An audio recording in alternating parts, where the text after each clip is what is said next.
vice versa, woman to man. So there's no difference. There's some time we're all everything. Just one conglomeration of sin.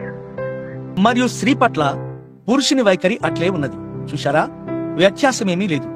అంతయు ప్రతిదీ కేవలం ఒక పాపపు మిశ్రమము వలె తయారైన సమయం వచ్చినది.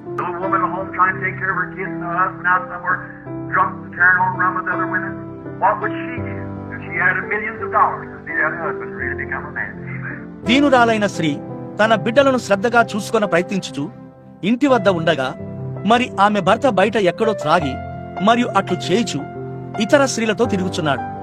ఆమె వద్ద $1,000,000 ఉన్న ఎడల ఆ భర్తను నిజమైన పురుషునిగా చూచుటకు ఆమె ఏమి ఇస్తుంది?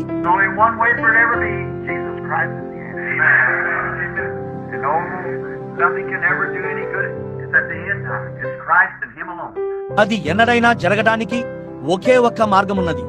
యేసుక్రీస్తే జవాబై ఉన్నాడు. ఏ మేలైనా చేయగలిగేది ఏదీయూ లేదు. ఇది అంత్యకాలమై ఉన్నది. అది క్రీస్తు మరియు ఆయన మాత్రమే చేయగలడు.